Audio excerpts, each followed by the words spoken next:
Bueno, bienvenidos a todos en este tercer y último encuentro de este ciclo de webinar DC. Como decía Gabriel, es un poco un ciclo que tuvo la idea de explorar esta vinculación de la moda en un aspecto poco explorado, ¿no? Esta vinculación del derecho de la moda y que tiene que ver con los derechos fundamentales, con los derechos humanos, que muchas veces son abordados desde una perspectiva bien específica, pero que sin lugar a dudas merece un análisis un poco más profundo y un detenimiento de todas aquellas cuestiones en las cuales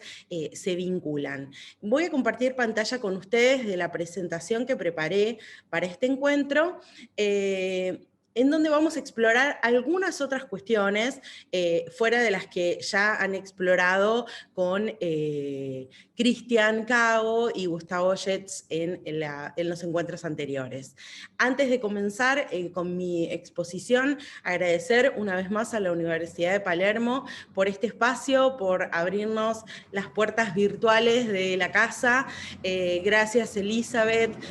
por siempre tu generosidad y por todo lo que pones a disposición. Gracias, Gabriel, por hacer posible esto y por todo el apoyo que siempre nos das. Oscar, mil gracias. Y bueno, gracias a ustedes por haberse conectado a pesar de este día que hablábamos con Gaby, invitaba como para quedarse unos minutitos más en la cama. Así que muchísimas gracias. Para los que no son de Buenos Aires,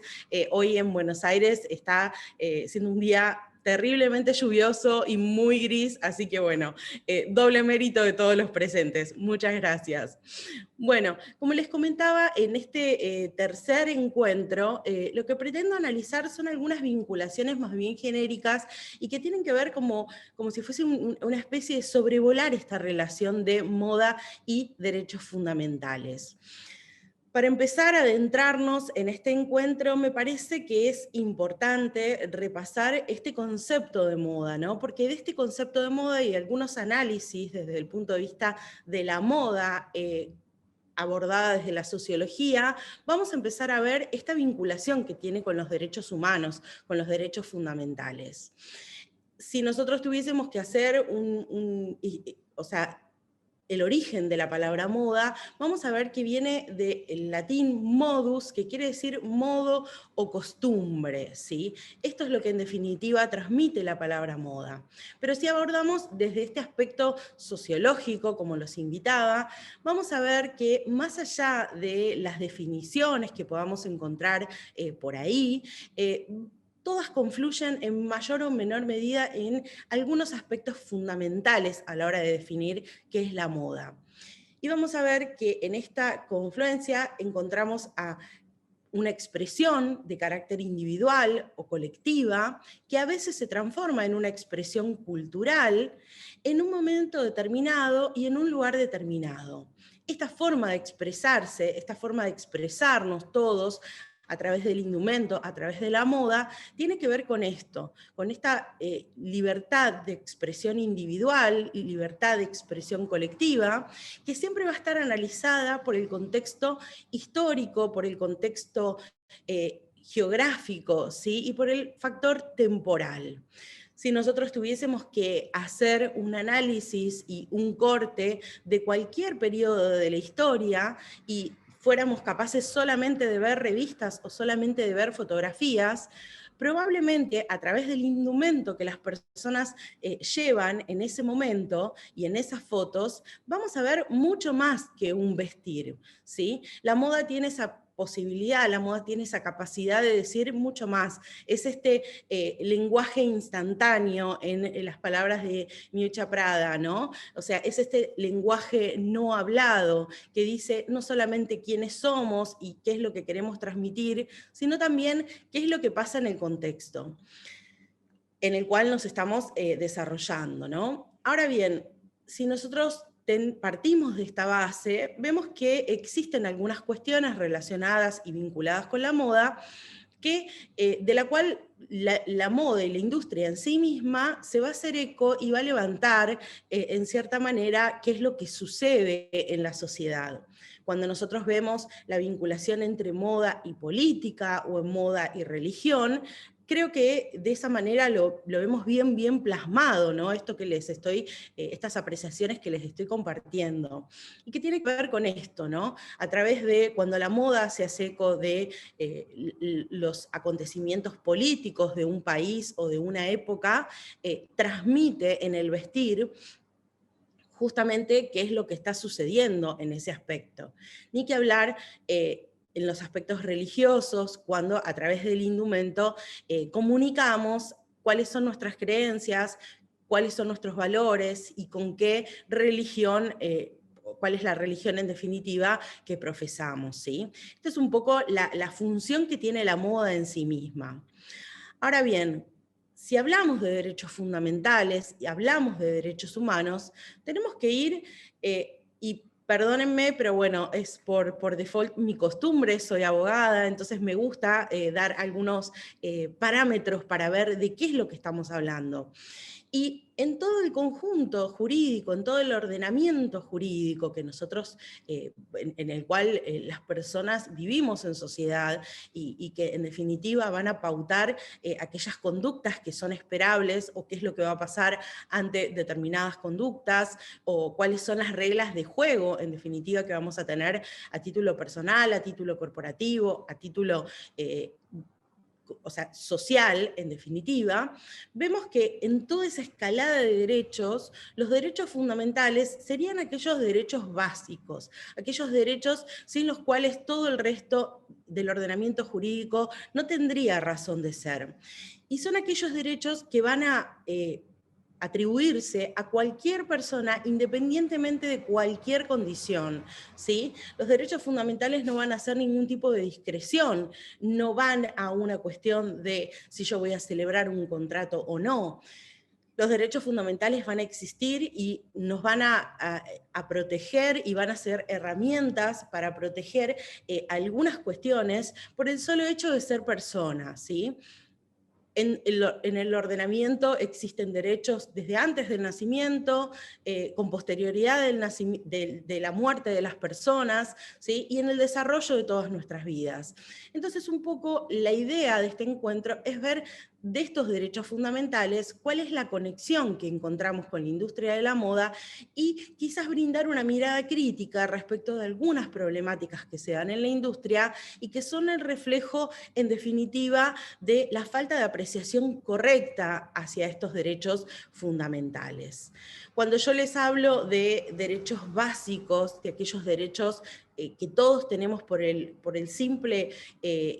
hecho de ser seres humanos, hablamos de este tipo de derechos, ¿sí? Del derecho a la vida, del derecho a la libertad, a no estar sometido ni a esclavitud ni a torturas, el derecho al trabajo, a la educación, a la libertad de opinión y de expresión, entre muchos otros. Estos no son ni los más, bueno, quizás el derecho a la vida, lógicamente sí, pero digo, es una selección un poco,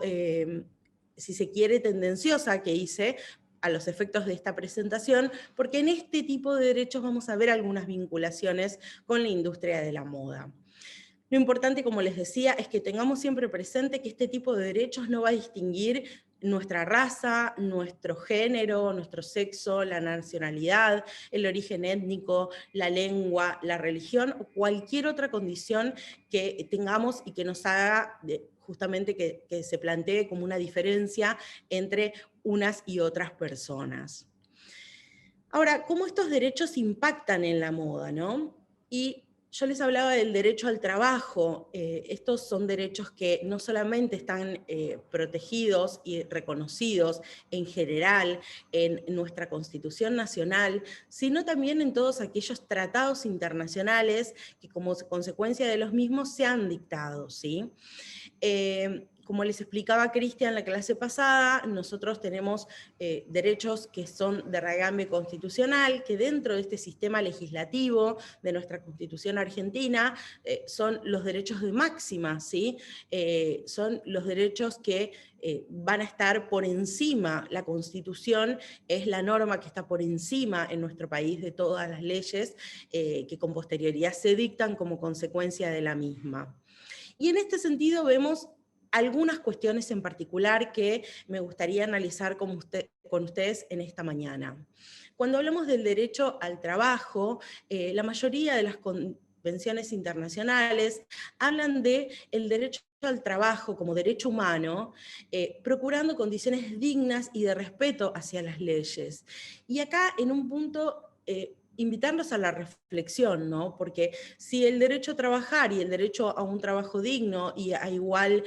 pago por iguales tareas y a una cuestión de igualdad de condiciones en el acceso al trabajo, entre un montón de otros derechos que reconocen nuestra Constitución, la Ley de Trabajo, de Contrato de Trabajo Argentina y los pactos y tratados internacionales, vemos como el primer interrogante, ¿no? Cuando estos derechos y esta concepción se choca con la realidad, ¿sí? Y cuando hablamos de condiciones dignas de trabajo y cuando hablamos de respeto a las leyes que se hayan dictado, vemos en cierta manera como una contraposición de la realidad en este aspecto. Lo importante de esto, más allá de que las normas en definitiva se cumplan o no, es tener en cuenta y tener presente esto, ¿no? O sea, que estamos hablando de derechos fundamentales, que estamos hablando de aquellos derechos que son derechos humanos, ¿sí? Y en este aspecto, entender este doble impacto que tiene el incumplimiento o el cumplimiento parcial o defectuoso de estas cuestiones, que muchas veces vemos en la industria de la moda, como en un montón de otras industrias, pero bueno, el encuentro de hoy nos llama a reflexionar y a analizar esta industria en particular. Y vemos acá que no existe solamente una cuestión de incumplimiento propio a leyes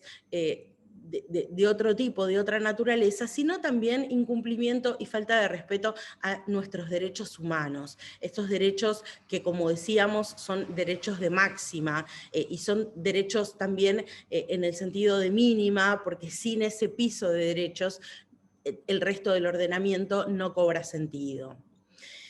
En materia de derecho ambiental, vemos que también existe una vinculación del derecho de la moda, la moda en particular, con los derechos fundamentales, cuando justamente se le reconoce a través de nuestra Constitución Nacional y los tratados internacionales el derecho de toda persona a un ambiente sano, al cuidado del medio ambiente, ¿sí? En este aspecto es importantísimo que tengamos presente que en miras a todo lo que tiene que ver con el cumplimiento y con los compromisos internacionales que se van adquiriendo y que vamos viendo como consecuencia de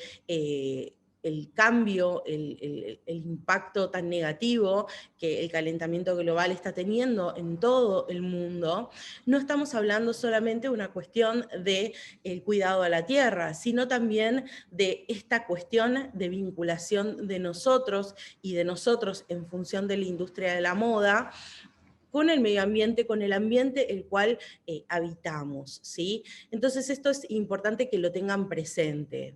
Otro de los grandes puntos que, como consecuencia de lo que hablábamos del el derecho laboral, o sea, esta vinculación del derecho laboral con los derechos fundamentales, nos hace un paréntesis a ver esta vinculación de los derechos fundamentales con lo que tiene que ver con la minoridad y la familia. Y en este aspecto todas las convenciones hacen hincapié y todas confluyen en lo que tiene que ver con esta protección que requieren los niños, ¿sí? Principalmente. Y cuando en este punto analizamos los derechos fundamentales en función de la minoridad y la familia,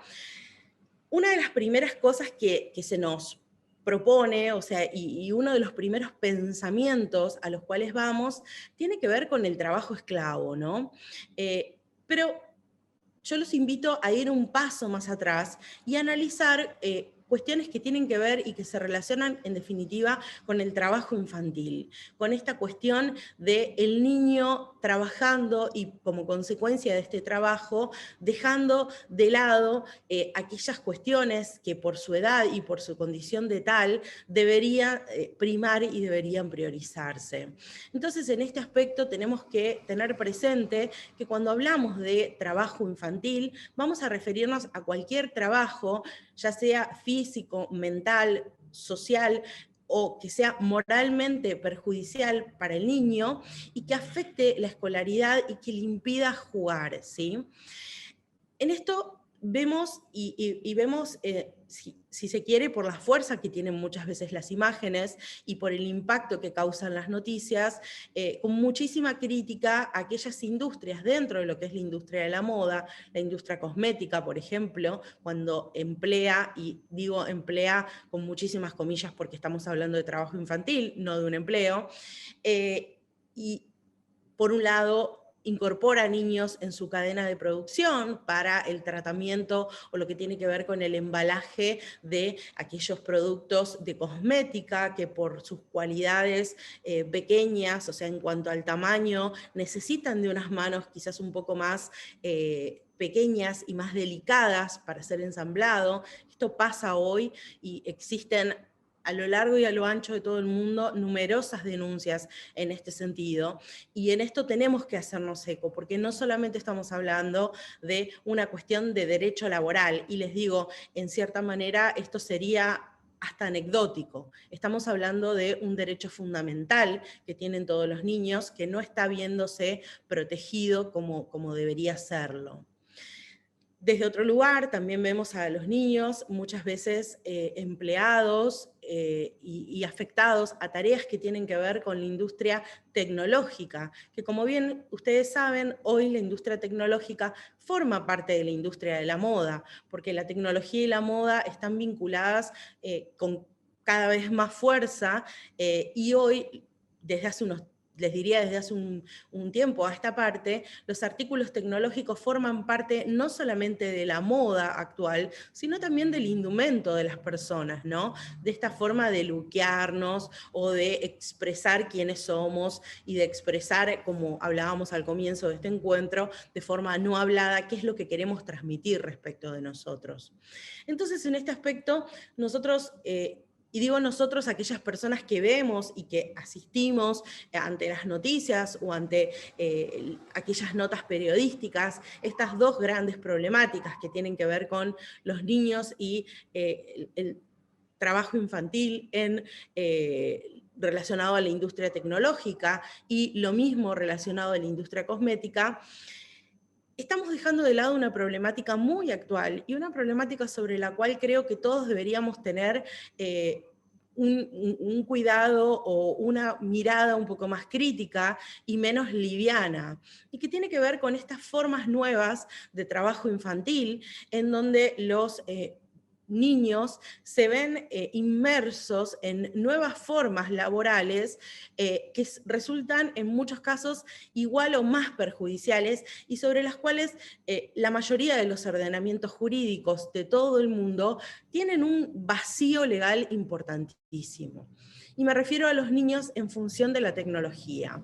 Hoy la industria de la moda, y con la pandemia se ha acelerado muchísimo más, empezó a encontrar en las plataformas tecnológicas vías no solamente de ofertas de sus productos o servicios, sino también una vía auténtica para vender estos mismos. Si nosotros analizamos que la pandemia ha acelerado y que existen plataformas, a modo de ejemplo como puede ser Instagram, como puede ser TikTok, en donde los menores tienen una presencia cada vez más fuerte y donde las marcas, producto de esta presencia, se empiezan a acercar a estos menores y donde otro de los derechos fundamentales que están en juego, que es el derecho a la imagen, y en este aspecto vamos a un poquito más adelante a hacer una discreción entre lo que tiene que ver con el aspecto económico del derecho de nuestra imagen y la posibilidad que tenemos como individuos de justamente realizar transacciones, contra lo que tiene que ver con el derecho fundamental a nuestra propia imagen. Y que esto tiene que ver con este derecho de exhibirnos o no exhibirnos, y que en un sentido actual comprende no solamente nuestro rostro, sino también nuestra voz y aquellas particularidades que nos hacen únicos, ¿sí? Entonces creo que en este sentido tenemos que hacer hincapié en estas nuevas formas de trabajo infantil que tanto nos tienen que preocupar como aquellas que causan un impacto terriblemente negativo cuando las cuando vemos visualizado no sé, un niño en alguna parte del mundo descalzo, sucio, trabajando para una curtiembre. Entonces todos nos indignamos y decimos cómo puede ser sencillo, pero en cierta manera cuando vemos un niño que ha pasado las últimas 10 horas editando o grabando un video para subir a alguna de estas plataformas que les comentaba antes, no lo vemos con la misma, con ese mismo aspecto negativo. Y hoy la industria de la moda se mueve hacia ese lugar y hoy necesitamos, amén de un montón de otras cuestiones, y el seno de todo, en definitiva, va a ser la familia, pero digo, el Estado no puede dejar de lado este tipo de cuestiones, porque cuando alguna cuestión intrafamiliar no funciona como debe, tiene que haber algún mecanismo que proteja a aquellos grupos que son sensiblemente desprotegidos, que por sus condiciones como tal necesitan una protección o un cuidado extra. En este aspecto, como les decía, prácticamente en todo el mundo no hay legislación que justamente se ocupe de esto. El único ejemplo de un país que les puedo compartir que ha avanzado en este análisis y que ha dicho, bueno, acá tenemos un problema actual y un problema a futuro, fue Francia, y hace muy poquito, y como consecuencia de la pandemia, trabajó en una norma en la cual, más allá de las cuestiones económicas que plantea controlar este tipo de situaciones que se dan, y más allá de una cuestión contractual, habla y requiere de que los niños tengan pleno conocimiento de qué es lo que están haciendo con su imagen, de cómo la están poniendo, cómo la están ofreciendo al mundo a través de las distintas plataformas, y justamente nos hace una reflexión e invita a aquellos ciudadanos a los cuales esta norma les aplica a tener la obligación de explicarles cómo funciona a los niños esta exposición de su imagen personal, explicarles cómo funciona la propiedad intelectual respecto de su contenido y respecto de su imagen, y por otra parte también exige de que estos niños tengan la posibilidad que, por más que hoy estén quizás desconociendo o estén en condiciones de decir, bueno, por producto de una moda, producto de ser popular en el colegio, o producto de lo que sea que los motive de forma individual y familiar, en definitiva, tengan la posibilidad a futuro de salirse de este sistema y de exigir que su imagen no forme parte más de este sistema. Yo celebro normas como estas porque creo que más allá de mirar a los niños en función a una industria, miran a los niños en función a la industria con el velo del respeto de sus derechos fundamentales. Como les digo, a nivel global tenemos muchísimo camino por recorrer en este aspecto, porque a los fines de esta charla y a los fines de mis investigaciones personales, la única norma que vemos que regula esto de una forma bien específica es esta norma que les comparto de Francia. Otro de los aspectos, y que un poco les adelantaba como consecuencia de lo que hablábamos en materia de minoridad, y que tiene que ver, es esta vinculación de moda y esta expresión de derechos fundamentales y conexión con el derecho privado, ¿no? Y acá vemos esta relación en cuanto al derecho a la imagen propia. Y acá es importante que hagamos esta discreción, ¿no? De justamente la diferencia entre lo que es la imagen como bien fungible, ¿sí? Como bien que puede ponerse en el comercio y decir, bueno, celebramos un contrato de licencia de imagen, o me voy a convertir en la cara de determinada marca, o voy a ser la embajadora o embajador de X marca. Digo, esto no es objeto de este análisis, ¿sí? Porque esos son contratos válidos que van a seguir otras reglas que tienen que ver con el derecho privado. Pero el derecho a la imagen propia y esta vinculación con los derechos fundamentales de nuestra imagen también tiene que ver con los derechos humanos, ¿sí? Y con esta facultad que nosotros tenemos de exponernos o no, y que Cristian en el encuentro pasado de forma tan brillante les compartí a ustedes todo este camino, ¿sí? Que en materia de jurisprudencia, producto de algunas situaciones que se han dado en donde no se ha respetado lo que tiene que ver con el derecho fundamental a la intimidad y a la imagen propia, y producto de este afán informativo, muchas veces algunos medios han avanzado y han avasallado estos derechos fundamentales. Y en este punto también los invito a la reflexión, porque muchísimas veces la industria, de una forma un poco polémica, por decirlo de alguna manera bastante liviana, se olvida que aquellos agentes que sirven para la promoción de sus productos, ¿sí? Son también personas, y que por más que esas personas hayan dado su consentimiento para la exhibición de sus imágenes o para formar parte, por ejemplo, de una campaña publicitaria, más allá de eso, y más allá de que existe un contrato en el cual las marcas o las empresas válidamente pueden explotar esa imagen, también existe una persona detrás. En esto, hace un par de semanas atrás, Coco Roya, que es una modelo americana muy reconocida, hizo una serie de posteos en su cuenta de Instagram y en su TikTok, justamente con alguna mirada bastante deplorable que recibió ella de algunos agentes de la industria en sus comienzos, ¿no? Y cómo afecta el poder, siempre digo, ¿no? El poder de la palabra, cómo puede afectar y cómo puede condicionar el desarrollo normal y el desarrollo auténtico que tenemos como personas. Ella lo que compartía a través de redes sociales tenía que ver con esta mirada de decir, bueno, siendo una modelo que cumple con las condiciones y con los estándares de belleza, que en ese momento en el cual ella comenzó su carrera eran los estándares de belleza aceptables, ¿sí? Eran estándares que aún en ese caso eran cuestionados y se le exigía bajar aún más de peso, o se decía que a pesar de ser una modelo súper alta, no podía, no tenía condiciones para pasarela y demás, y como algunos actores de la industria le han cerrado puertas por estas condiciones. Entonces digo, el derecho a la imagen en su aspecto fundamental no solamente implica la cuestión meramente personal de poder poner la imagen y poder exhibir o no mi imagen personal y que otros lo respeten, sino también de que las personas respeten cuáles son las cualidades personales que en función de la imagen tienen los actores en la industria. Hablo del caso de las modelos,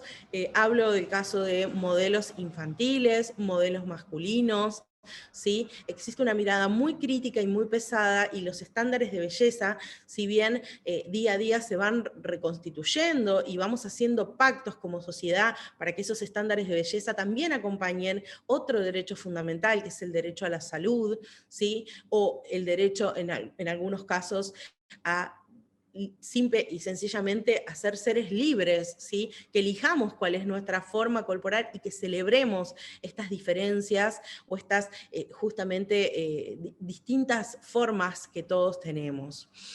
En este aspecto creo que también es importante recalcar que no estamos hablando de estos aspectos económicos, y otro gran caso que se da es en aquellas situaciones en las cuales las modelos, no estando, ¿sí?, en función de tal, viven en lo que tiene que ver con la calle, en lo que tiene que ver con su vida personal, una especie de acoso por la consideración simple y sencillamente de su imagen como un bien comercial, ¿sí? Obviamente esto podría abrir un montón de otros debates sobre los cuales existen leyes particulares y sobre los cuales en materia legislativa nuestro país ha avanzado y sigue avanzando un montón, pero digo, cuando tomar la imagen de una persona se transforma justamente en una actitud que va en contra de sus derechos fundamentales, nos tiene que invitar a todos, por lo menos, a una reflexión. En este sentido, y hablando de condiciones estatales y del Estado tomando parte de esta problemática, vemos que también hay una vinculación en este recorrido desde lo que es el derecho público, ¿sí? Y justamente lo que se propone y lo que el Estado busca como fin máximo, como fin último, es proveer a los ciudadanos de una protección legislativa adecuada para que todos estos derechos que están contenidos en la Constitución y en tratados internacionales sean efectivamente respetados. Y en este aspecto, cuando hablamos de libertad, cuando hablábamos de libertad de expresión hace unos minutos atrás, y yo les decía de que había hecho una selección tendenciosa, estaba adelantándome a esto, ¿no? Nosotros hablamos y yo les decía que desde mi punto de vista la moda tiene esta capacidad de ser una expresión individual, ¿sí? Ahora, ¿qué es lo que pasa cuando por determinadas condiciones personales físicas de cada uno vemos que de alguna u otra forma la industria nos impide que nos expresemos? O en cierta forma hace que esa expresión sea mucho más compleja. En materia de ley de talles, a modo de ejemplo, ¿sí? Porque podemos hablar de inclusión en función del talle, inclusión en función de capacidades diferentes que tienen las personas y que encuentran muchas veces en la industria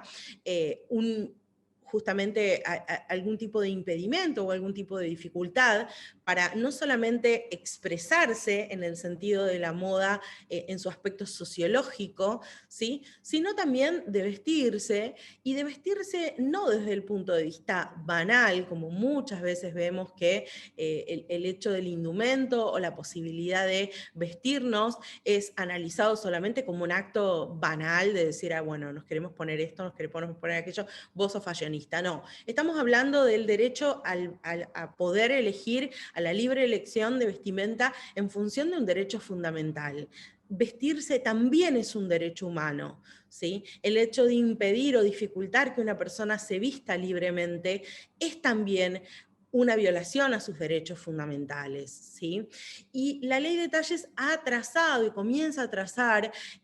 justamente un eslabón más en esta construcción de una moda más inclusiva, ¿sí?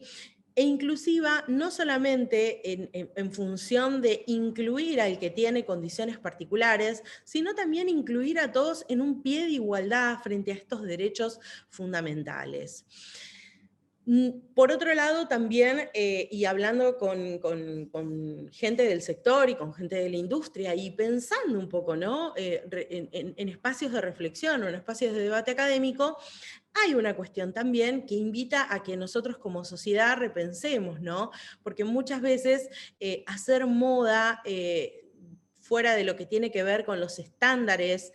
normales o tradicionales, es dificultoso porque quizás muchas veces no se sabe cómo hacer ese tipo de moda, otras veces es dificultoso porque no se encuentran los textiles adecuados. Pensemos en aquellas personas que por una condición motriz tienen que estar sentados todo el día, todos los días de toda su vida en una silla de ruedas, ¿sí? Aquellos textiles que se utilizan para su ropa no pueden ser iguales a los textiles que utilizamos cualquiera de los que no tenemos ese tipo de capacidad diferente, ¿sí? Entonces, en este aspecto, muchas veces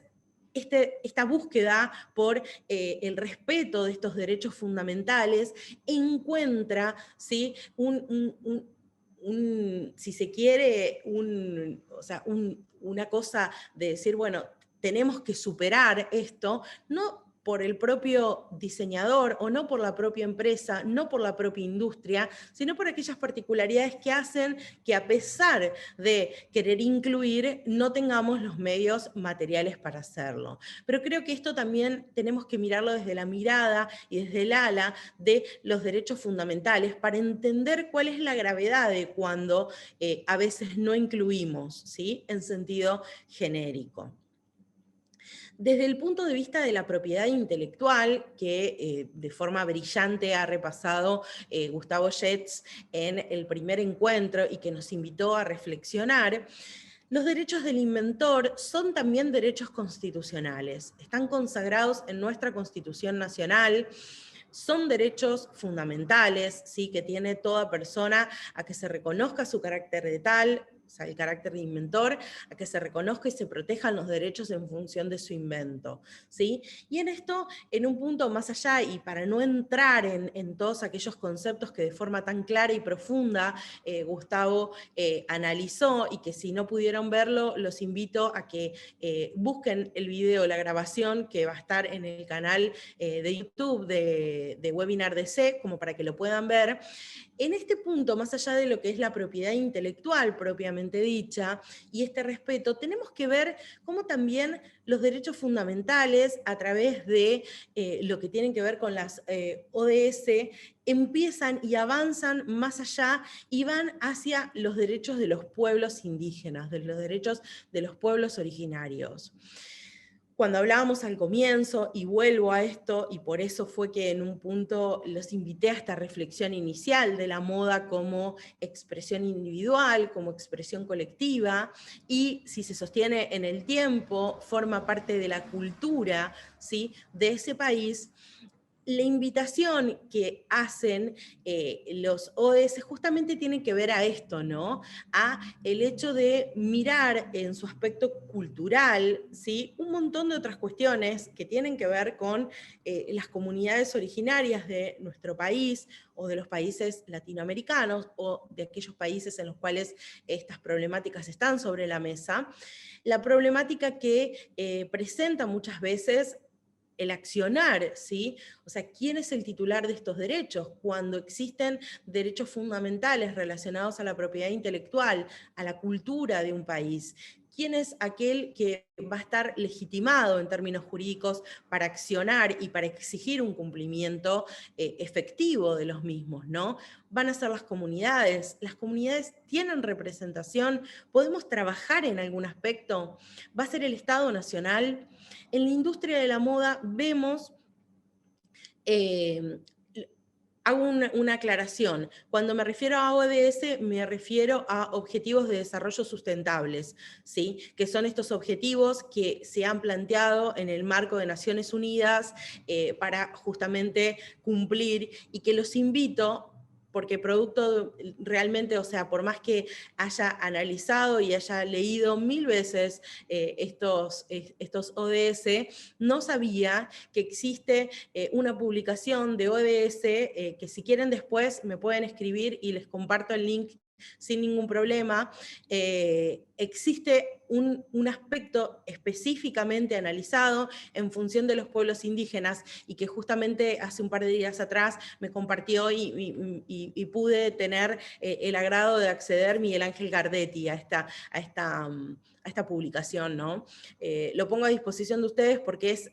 realmente súper enriquecedor el análisis que se hace de estos objetivos en función de las necesidades y en función de las realidades de los pueblos indígenas de Latinoamérica, ¿sí? Y este es un tema del cual no se habla, y siempre vemos que estos objetivos de desarrollo sustentable se presentan como objetivos globales para grandes conglomerados de la industria de la moda. Y cuando vemos quiénes están tomando en definitiva acción respecto de los mismos y cuál es el análisis que se da, siempre tenemos esta tendencia a hablar, ¿sí?, de estos objetivos en función de la industria a otra escala. Y nos olvidamos de que estos objetivos, o mejor dicho, no analizamos de forma correcta el impacto o la relación que tienen estos objetivos y cuáles son las necesidades de los pueblos indígenas.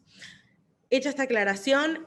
vuelvo sobre lo que les quería comentar, que es en relación a la mayoría y la infinidad de casos que hemos visto en la industria de la moda, cuando justamente por falta de respeto a los derechos de propiedad intelectual y a este patrimonio cultural, ¿sí?, que forma parte de esta sustentabilidad cultural, que en definitiva compone este concepto de sostenibilidad mucho más amplio, vemos que la industria de la moda ha avanzado un montón de veces y hay casos muy interesantes para analizar a nivel global, a nivel latinoamericano, donde vemos que algunas marcas, a través de este concepto de apropiación, ¿sí?,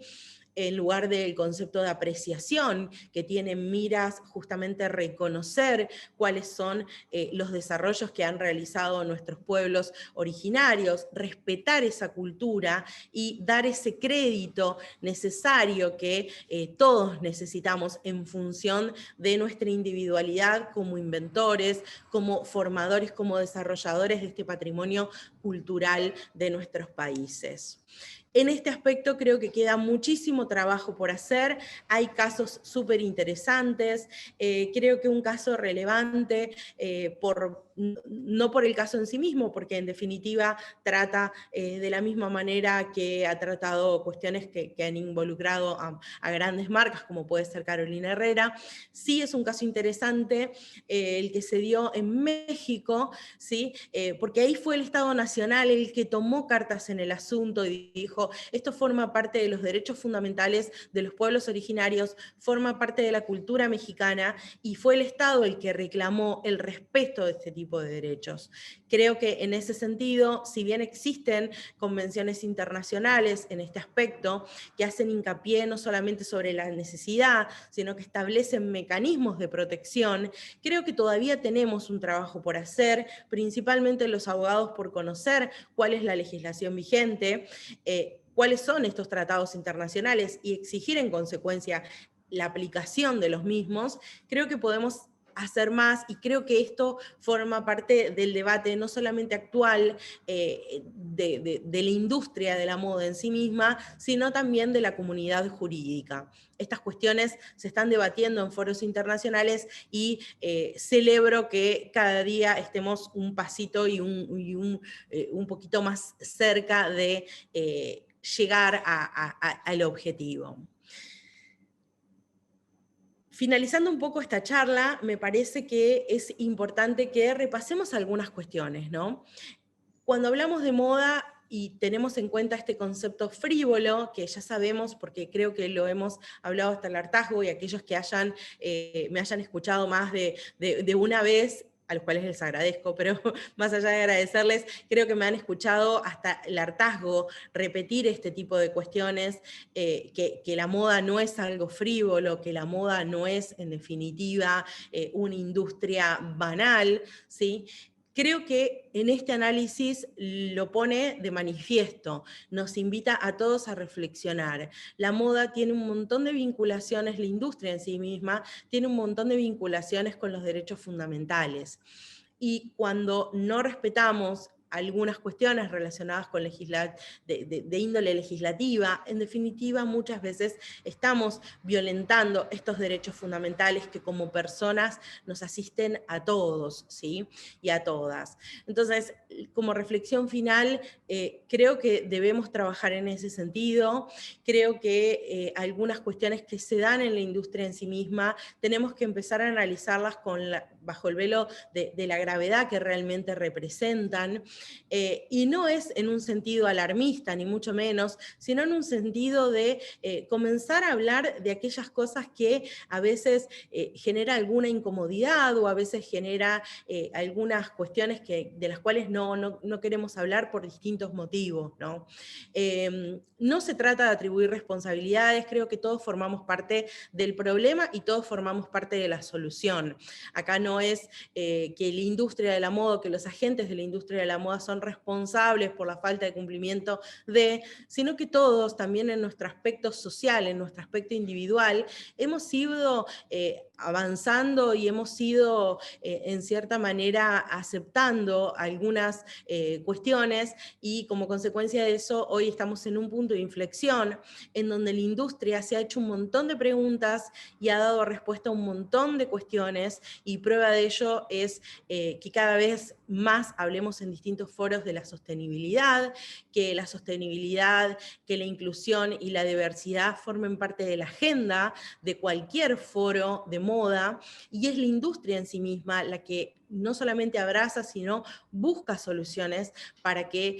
podamos trabajar y podamos construir una industria mejor. En este sentido, creo que queda muchísimo camino en lo personal y en lo individual. Creo que existe un camino como dicen hoy en día, de deconstrucción, ¿sí? De poder tener una mirada un poco más compasiva, una mirada un poco más crítica de aquellas cuestiones que así lo requieren, y una mirada desde la construcción y no desde la destrucción. Creo que cuando hablamos muchas veces de derechos fundamentales, y cuando producto una serie de posts de Instagram, vi que realmente existía una preocupación, ¿no? O sea, un interés genuino por esta relación de moda y derechos fundamentales, y hablamos con Elizabeth y le digo, exploremos esto, explorémoslo juntos, instauremos el debate, justamente para que todos veamos de qué estamos hablando y que todos formemos parte, en definitiva, de la solución. Creo que hacia ese lugar tenemos que ir, y como les decía, todos somos parte de la solución en darle la importancia y la trascendencia que tienen el respeto por los derechos fundamentales en función de la industria de la moda. Yo no sé, Gaby, si hay preguntas. Yo dejé un espacio para preguntas de todos y todas. Todavía no tenemos consultas, o sea, tenemos una de María Verónica Ojeda, Sí. que si nos puede como completar la pregunta, pero ella dice si le podés facilitar el dato de la normativa en Francia. Sí, claro. Si querés escribime, no lo tengo acá, o sea, conmigo, pero si querés escribime y te lo paso, ¿sí? O sea, podés escribirme por Instagram o por mail y te lo comparto. Ahora les vamos a dejar de vuelta los links de las... Bueno, lo tienen en la placa en pantalla, se lo dejamos de vuelta en el chat, las redes de Pamela, de Derecho de la Moda, y también los links a las charlas anteriores, a los encuentros anteriores de este ciclo con Gustavo y con Cristian. No tenemos más consultas. Acá tenemos a Cindy Sotomayor que dice, buenos días Pamela, muy interesante todos los aspectos de tu ponencia. Es aún más preocupante en países en los que no se ha regulado el derecho a la imagen como tal. Sí, totalmente, totalmente, Cindy. Creo que ahí es un punto sobre el cual debemos trabajar,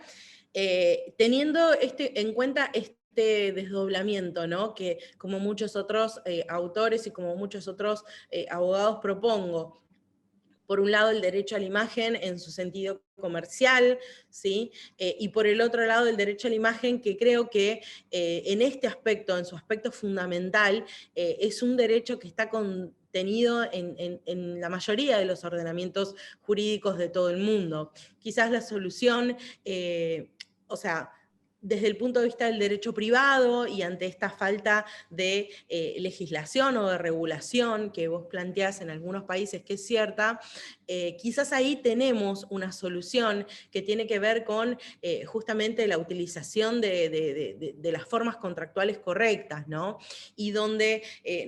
nosotros los abogados estamos acostumbrados hasta el hartazgo de escuchar de que el contrato es ley para las partes. Y si bien es una frase que siempre y siempre y siempre escuchamos, la verdad es que es una frase súper cierta, ¿no? Porque esta frase y nos propone y nos invita a pensar que en aquellas situaciones que, como vos decís, en algunos países en donde el derecho a la imagen no está regulado, ¿sí? Tenemos la forma contractual para cubrir estos vacíos legislativos, lógicamente siempre va a quedar después a sujeción ante un caso de conflicto de la interpretación judicial, ¿sí? Tenemos el sistema muchas veces de ponderación de derechos, y en este aspecto creo que cuando nos encontramos ante una situación de vacío, ¿sí? Y nos encontramos ante un derecho que tiene su aspecto fundamental, como puede ser el derecho a la imagen, quizás se me ocurre que podría llegar a ser de buena práctica realizar este tipo de ponderación, ¿no? O sea, porque la ponderación entre derechos no quiere decir que un derecho es más válido que el otro, sino que tiene como fin justamente proteger algún derecho en alguna situación en particular frente a otra por la importancia o la relevancia que el mismo presenta.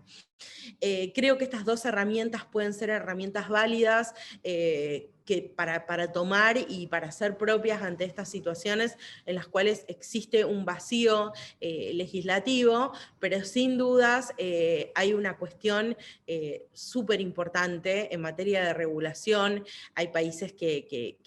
tanto en la regulación como en el debate están muy avanzados en este aspecto y que tienen que ser tomados como ejemplo por aquellos países que todavía estamos trabajando y demás. Actualmente en Argentina se está tratando lo que tiene que ver con un proyecto de ley de influencers, ¿sí? Que dentro de algunos aspectos trata lo que tiene que ver con la imagen, pero nosotros como tenemos acá en Argentina legislación específica en ese sentido, quizás se preocupa el proyecto de ley, que como les digo, es un proyecto, todavía no sabemos cómo va a ser el texto final en el caso de que se apruebe y se convierta en legislación, pero creo sí que en este sentido, bueno, existen algunas iniciativas importantes, existen iniciativas también desde el sector privado que tienen que ver con guías de buenas prácticas, por ejemplo, en España, hasta donde sé, en Perú Indiecopi también ha dictado una guía de buenas prácticas en materia de influencers y de publicidad que utiliza influencers. Entonces, en esas cuestiones vamos haciendo como una especie de, si se quiere, parche ante estos vacíos legales que a veces la norma y a veces algunos estados tienen, ¿no? Justamente Cindy completa y dice que, por ejemplo, en el caso de su país, Perú, tienen una regulación, pero en un aspecto general como la protección de datos personales. Sin embargo, como lo mencionas vos, Pamela, es menester contar con una regulación propia, ya que hoy en día hay toda una vertiente en materia de regulación sobre los influencers y es mucho más evidente el vacío legal en ese sentido. Totalmente, totalmente. Sí, sí, sí, sí, tenía alguna idea de lo que sucedía en Perú por foros de debate y por algunos espacios en los cuales se ha planteado, y sí, sin lugar a dudas, esto pone de relevancia, o sea, la necesidad que hay de regular específicamente. Pero creo que vamos en camino hacia eso porque hay iniciativas en los distintos países latinoamericanos, no solamente de regular, sino también de ir viendo, hay, como te digo, guías de buenas prácticas. También muchas veces lo que puede servir de apoyo ante una falta de regulación específica tienen que ver con las normas en materia publicitaria, ¿sí? Porque más allá de una cuestión de derecho de imagen y de imagen propia y de imagen en función de los derechos fundamentales, no tenemos que olvidarnos que cuando hablamos de influencers, ¿sí? Hablamos también del influencer en su función publicitaria. Y quizás también las normas en ese sentido nos sirvan como para ir cubriendo estos vacíos legislativos que todavía existen.